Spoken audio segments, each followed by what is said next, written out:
Great. All right. So you had you had just mentioned something in your uh, little talk about how things have begun to change for you, and it struck me about the word denial. Not that you use that word, but that's basically what happens right in the beginning of things when people don't like um, something,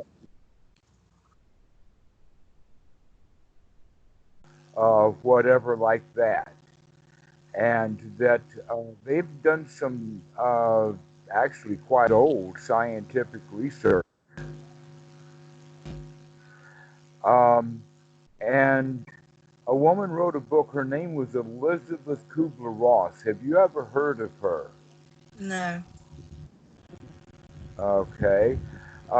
She actually wrote a bestseller, and that bestseller uh, was popular in the 1970s, in the early 70s. And the name of the book was On Death and Dying. Oh, I've heard of that And book. okay. And so in that book, she put through the various stages that people, uh, you know, generally go through.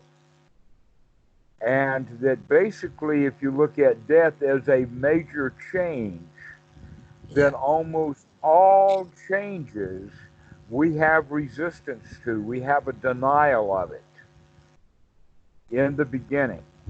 This is actually why the Eightfold Noble Path has right effort, because it does take some effort, and the effort that we have to put in originally is the effort to get over our own denial. Yeah. Yeah. Yeah. And that's what I felt. It really took quite a lot for me to kind of get past that, because my mind, my body, everything, my body was like tensing up, and it was like, no, no, no. Didn't like it Uh-huh. at all. Even though I knew logically that by doing this, I would feel better. My system, it was almost like it would much prefer to be safe, keep me alive, than to kind of take this step, because it is a bit like a death. I think Dad was talking to me about that it's almost Well, your old anything that's a ways change. die. Uh-huh. In fact, you can think of it like that, like this way, that there is the death of a self, and that self you have put an enormous amount of effort and input into. That suffering self, that self that you have uh, had to deal with for so long, now we've got investment in it. There's an investment into that thing. Absolutely, yeah. Even though it Uh, hurts. right, even though it hurts, there's still some investment in there. And so that can be kind of the basis of the denial is, in fact, scientifically, we could use the word inertia. Um, and that inertia, the way we use it in psychology, is that it's really hard to get things moving. Yeah. But scientifically, the word inertia actually it goes all the way back to Newton in the sense that things tend to stay in the state that they're in, Oh, yeah. Yeah, I remember which that. means Going back to my GCSE physics. that if something is already moving, then it tends to continue to move, Mm, mm. and that it takes some force. Like, for instance, a car will only roll down the road so far after it's run out of gas, but it does roll for a while because it's actually the road resistance and the wheels turning It started raining, just need to close my window. uh-huh, that cause the resistance for the thing to slow down and stop. Other than that, it's going to continue going. So basically, what we're talking about here is the natural physical aspect of the inertia that we have of moving out of the old way of doing it into a new way of doing it, is going to take some work. Yeah. Another way to talk about it, and the way that I've been talking about it for many, many years now, we can either call it two ways of talking. One is habits, and the other way is patterns of the mind, or mental patterns. Okay, that generally, when let us say when someone is going to make some clothing out of a whole cloth with scissors and a sewing machine and whatnot, they generally intentionally follow a pattern. Yeah. All right. And so that pattern or that map is what we use to set things out on. But another way of talking about it is just merely that it's habits, or you can even think of it as habit patterns. That the patterns that we use to cut out our reality out of the enormous amount of input that's come Yeah. is normally done with a pattern that we have kind of built up over time. Yeah. And so what we're actually practicing with Anapanasati, the awakening is to stop using that pattern. Yeah. Yeah. Yeah. To stop making things into that way of doing things, or to continue to follow that habit. And But that then you can habit also change. has some inertia behind it. Yeah. And so there's a lot of original resistance in there. And actually, to be honest with you, most people don't make it, they don't make it through that. Okay. They put up only enough effort for only so long to get only so much result. But then the old patterns, the old habits take over, especially if we, let us say, uh, take a vacation from our actual practice. Yeah. Yeah. But if we start practicing this, then these new habits, these new patterns, will eventually take over the old ones in a remarkably, profoundly uh, beneficial way. Yeah. But right now, you're kind of in the middle of it. You've stepped into the middle. You've come through the door. The hard part is over, and that is through the inertia, or the denial, or that which it's really hard to make a change, and that you've already started at making the change, and now you've got something new. And Mm. what is it that you've got new is now you can see for yourself that it works. Before, all there was a promise and a hope and maybe some faith, not Yeah. enough to actually do it. But now Yeah. you've done it. Yeah. Yeah. And then I might kind of, slip back, but then I know that it will be easier to then come back again because I know that I've had that experience. Right.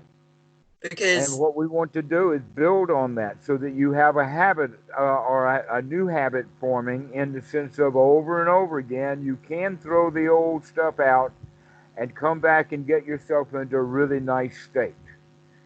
mm, And we practice that over and over and over again. This is why we call it practice. yeah. Yeah, and it's the same with my meditation. Just This is over and over. meditation. That's it. Yeah. That's what's The, nice about it, isn't it? Because you do your sitting meditation and then this kind of infiltrates throughout the day as well. So it's much more powerful. well, even then, we use the word meditation. Um, there, to be honest with you, there. Let me give you first a clear definition of what I mean by the word meditation, taking it back to its original meanings and definitions, and then talk about how meditation can be used and is some value. But that number three, that's not what we're actually practicing. Okay.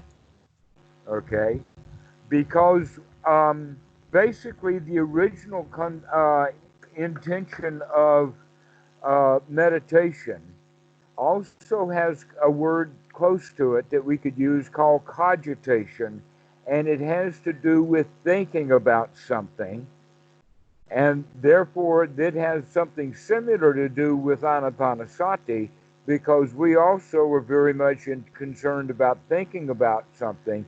But within meditation, we take it kind of an object, so that the monks that were actually doing meditation would take something like the Trinity as their object of meditation, or some Christian concept, say generosity, or what is the nature of God, or what is reality. Now let's get a little bit more, um, um, let us say, later in the game. We're talking about 1600s, 1700s types of meditation. Wow. Uh, so what's happened over time, though, is that this form of meditation was also known in the time of the Buddha, but that's not actually what we're doing. But we can do that, and in fact, it does have quite a lot of value when it's time to do it. In other words, when we get the mind really, really fit for work. After it's fit for work, that's when we're actually ready and doing the meditation. Until we're in the state of mind where the mind is really fit for work, which is where most people are, they they attempt and they work with meditation, but they don't have the mental skills for it. Yeah. Okay, now let me define actually what we mean by it, in the sense of within Buddhism, we're thinking about it in the sense of making sure that we maintain only wholesome thoughts and do not allow in unwholesome thoughts. But we have to remember to do that. Now, in that regard, we can say, well, we can then take objects of meditation, for instance, the Four Noble Truths, and really think through exactly how they work and how I'm applying them to this present moment. Mm-hmm. But it's applying it to this present moment that makes it click, because people can just cogitate over the Four Noble Truths for hours and hours and hours, and it doesn't mean anything. But when we come to the point of saying, this is suffering, this is the cause of it. Yeah. This is Yeah. what it's like to be free from suffering. Okay, so now we're doing it in a way that has great value. And that some students will say even that I'm an enemy of the word meditation, because I generally use the word anapanasati whenever we're talking about whatever people are doing. But actually, perhaps a better word to use would be the word practice. Okay. Okay. Now, practice is not the same thing as cogitation. People can sit and cogitate about the Four Noble Truths. They can sit and cogitate about the nature of God, or what is reality, or what is the Trinity, or what is divinity. These are the kind of topics that people can cogitate over, but Mm. that's not really practice. And that people, by doing this cogitation, can get a lot of insight. So they often misunderstand this cogitation thing with insight practice, because they can figure out a whole lot of stuff. Yeah. Yeah. No, But that it's makes sense. but this does not. But it's not the end of suffering. It doesn't cause the end of suffering. In other words, while they're cogitating, they still may or may not feel good, because they're not even paying close attention to what's going on.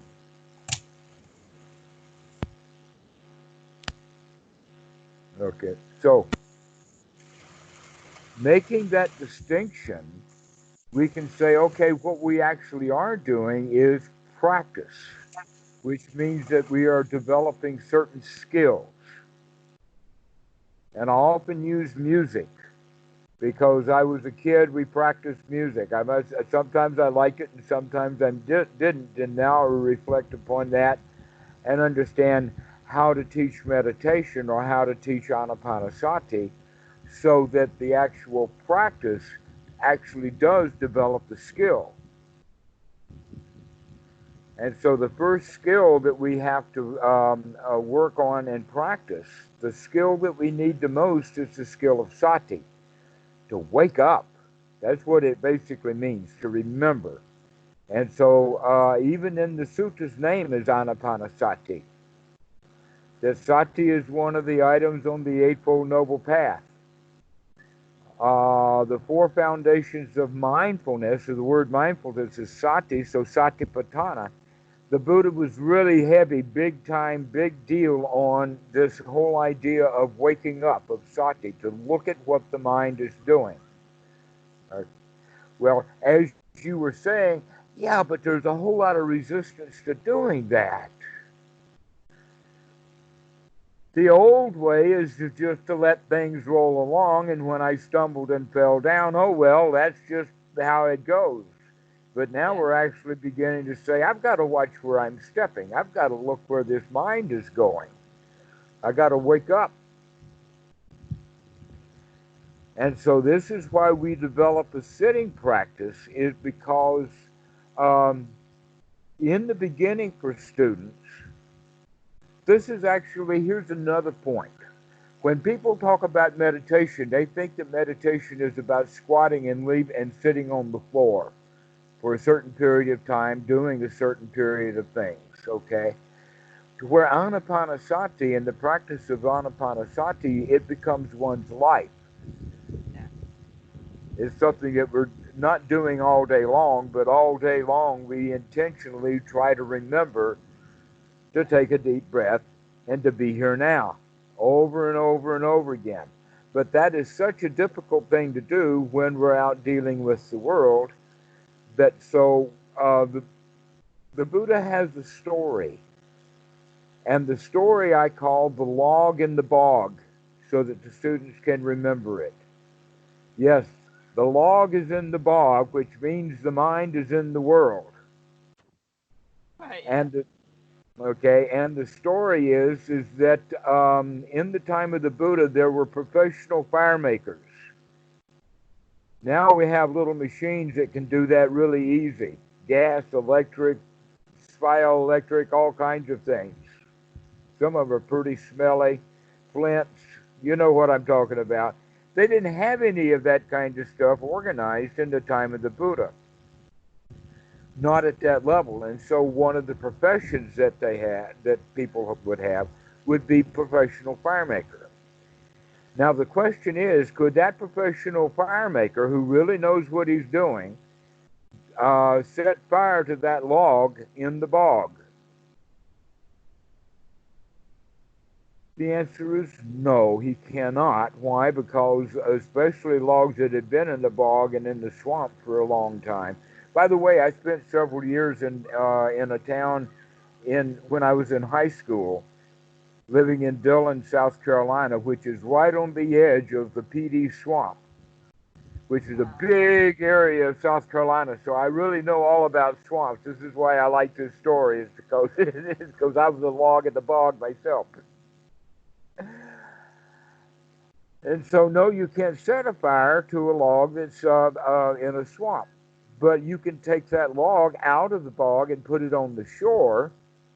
Then can you set it afire? The answer is still no, because it's still dripping wet. Yeah.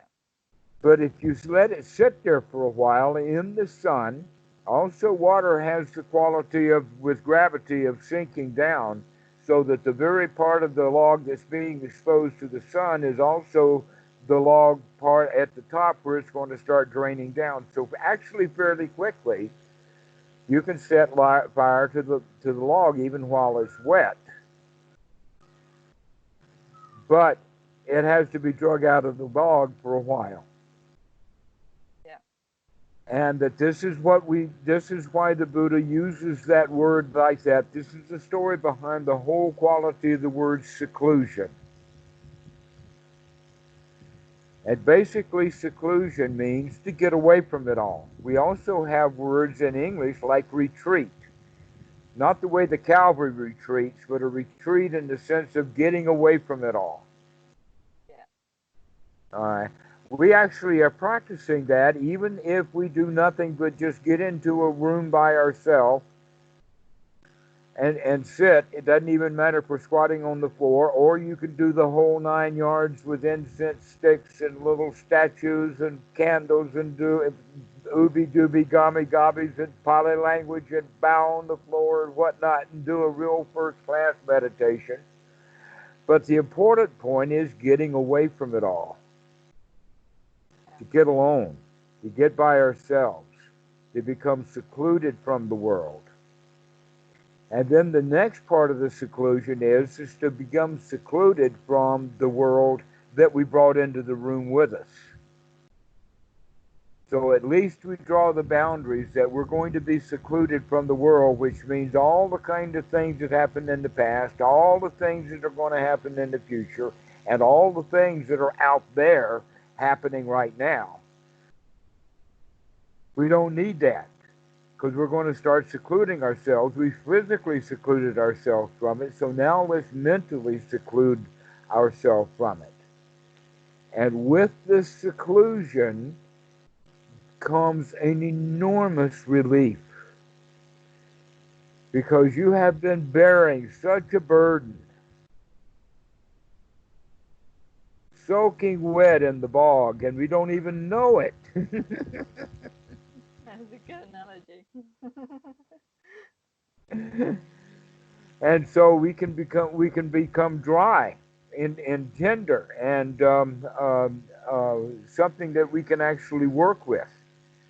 And so this is why we want to get away from it. This is the reason for practicing meditation on a daily basis. And that really that quality of seclusion means that now it's a lot easier to remember to come back and watch the breath, because there's really nothing happening except basically when we're sitting still, the body's really doing very little other than breathing. Yeah. And so by paying close attention to the breath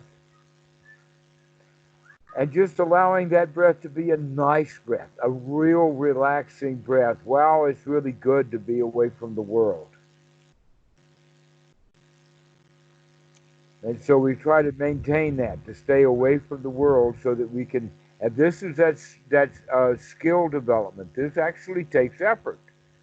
Because why? Because we're in the habit of thinking about all kinds of things all over the place. And so now we're going to say, let's settle this down and only pay attention to what's happening right here now. Yeah, the mind is like, no. Well, here's something really interesting. Right here, right now is quite marvelous. But when I start digging in the past, I can come across all kinds of problems. Yeah. I've got broken cars and angry politicians and all kinds of stuff in there. Yeah. And so it's better to stay out of that past, to stay out of the world, in fact, so that we can stay. And so that's why we become to understand this is so delightful. It is so delightful to get out of the whole way that the mind has been in the habit of working, so that we can just enjoy. I actually had a couple of experiences this week where I was just out in the garden or something, like I wasn't doing anything special, but I was really in the present.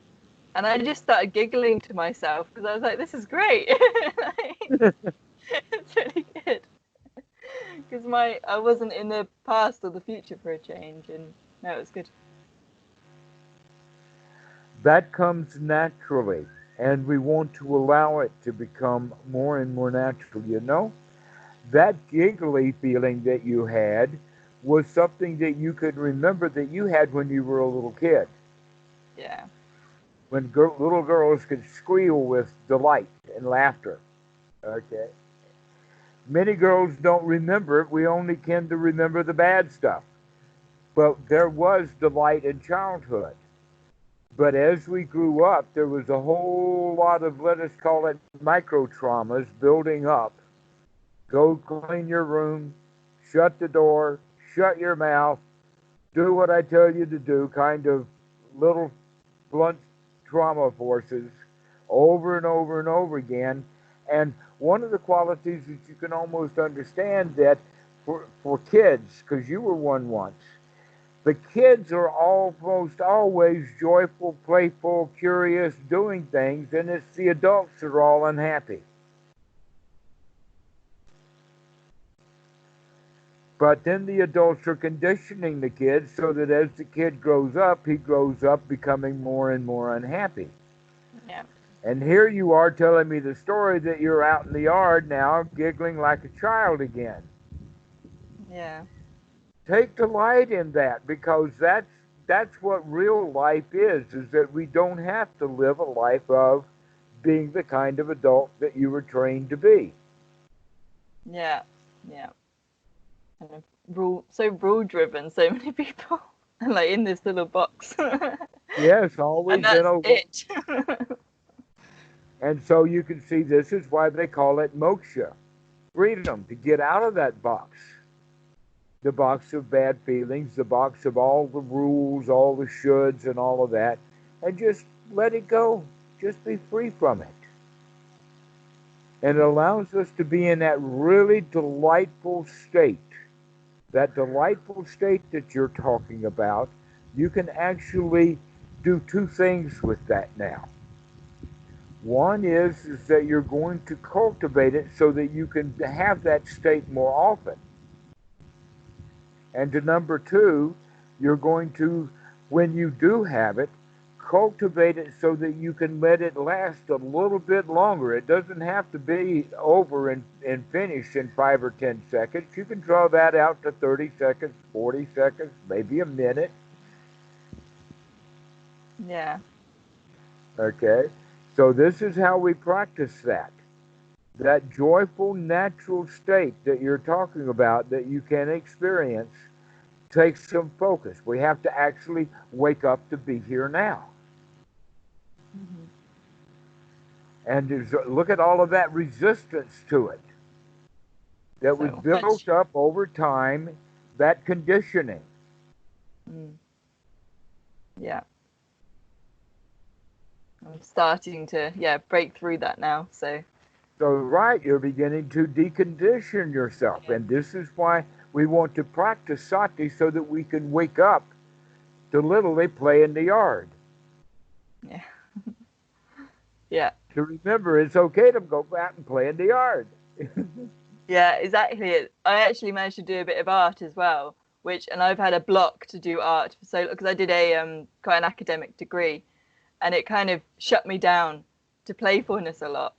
And art was like my joy in life before that. I loved it. And I just had a Until they block made for it a years. job. Yeah, exactly. And then I was doing a marine biology degree, and it was just so much work, and it just kind of ground me down, I think. And then I just couldn't do art. I just couldn't do it. And I managed to do a little bit this week. So that's really good. There's an easier way to get a marine biology degree. Go swimming. I know. I know. In my second year, I was like, I've made a mistake. I'm going at this the wrong way. Well, Yeah. about that art, you probably stopped enjoying it because there was expectations. Yeah. Yeah. And rules. Now you have the permission to play with art without any expectations of actually finishing anything. Yeah. Just be Well, in the moment drawing. yeah. And that's the thing. I had such a strong expectation of, oh, this has to be really good, or this has to be this way, or I have to finish it. It completely ruins creativity. That's just not what it's about. And so, That's of why course, I felt that's what stressed. happens to almost everyone, and that's why artists are so rare. Yeah. That's why artists are so rare, is because we actually have to stop thinking the way that we are taught to think, with expectations and the end. In other words, the end of the painting is more important than the beginning of the painting. And the artist says, oh no, that first stroke is the most important one. Which Yeah. one is that? The next one that I'm taking right now. That's the one that's important. No, it's true.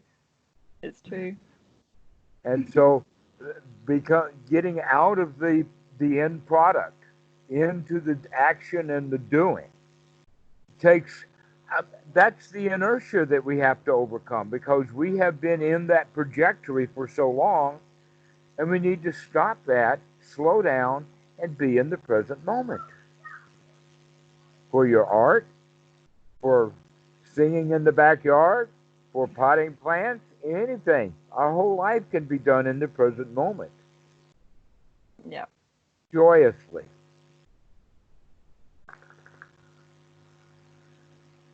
So, whenever you have some time, and what I would recommend for students, rather than, because a lot of them have the idea that, oh, I have to sit for a long time and then longer and longer and longer and longer.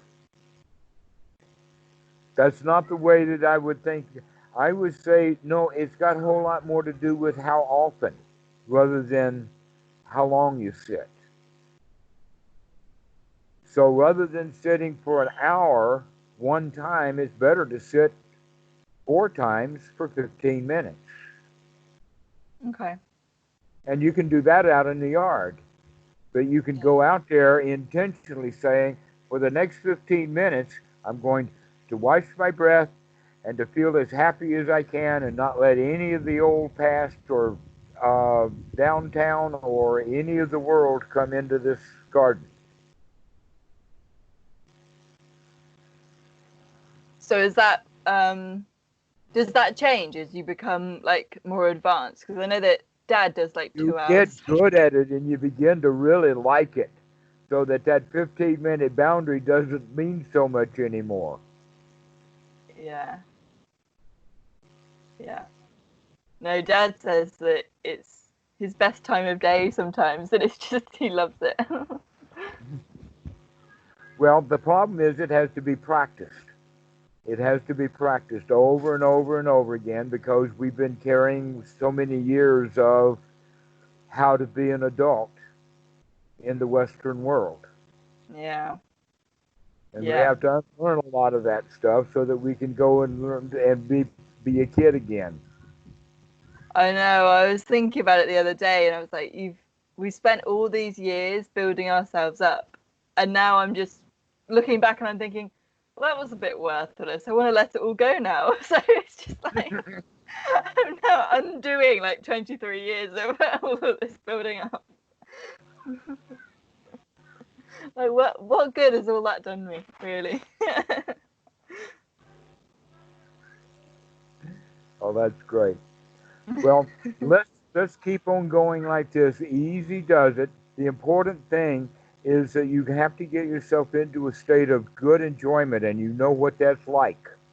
You remember it from childhood, and you've already had at least one recent occasion, so you can say, yeah, we can do this. We can let that world go and sit in the present moment and really enjoy it. I even I had a day last week where I was in a lot of like physical pain, and I could like feel myself wanting to distract myself from it, but I got myself to just go and lay down without any distractions and just watch my breath. And I did it for about, I don't know, 2 hours or something. And the pain was still there, but I wasn't really that bothered. It was fine. Like I was just there watching my breath, and I mean, I didn't feel joyful exactly, but I felt content. I felt, it was fine. Well, that's And that rather was really advanced good. of you.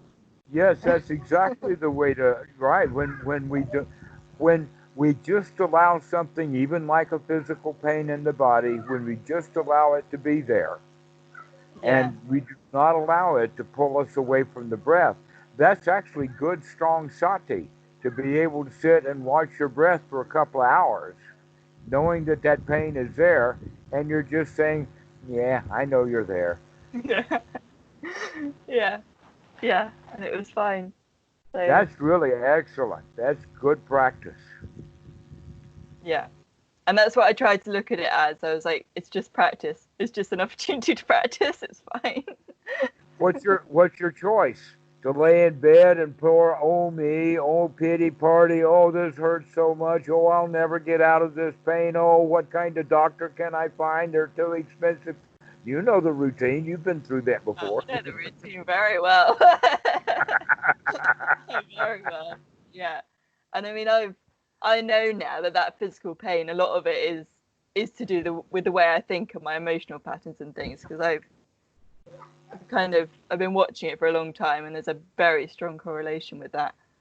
I know it's fascinating once you start to see it without all that emotional stuff coming up and that judgment. You can learn so much, can't you, about what your system is trying to tell you and how it's responding. And no, it's amazing. That's right. In fact, most people spend so much time in the denial, even when the body's trying to tell them something. Yeah, exactly. And I've ignored my kind of body's messages for a very long time, which is why I'm in this situation now. And so now I'm going to get myself back out of it again. This is excellent. Yes, it's time to start paying attention to the body and what it's doing right now, in the here now. Not what I'm going to do with it next month because of what it's doing right now. Like making a plan to go get surgery or something. No, right now I'm dealing with the body the way it feels right now. Yeah, because well, you don't know what the body's going to be doing in a month anyway. And if you start kind of predicting it, then you might actually make that happen anyway. So if you're like, oh, it's going to be terrible in a month, then it's probably going to be terrible in a month. So That's right. That I think that humanity spends or gives far too much credit to calendars. yeah, I've never liked them that much.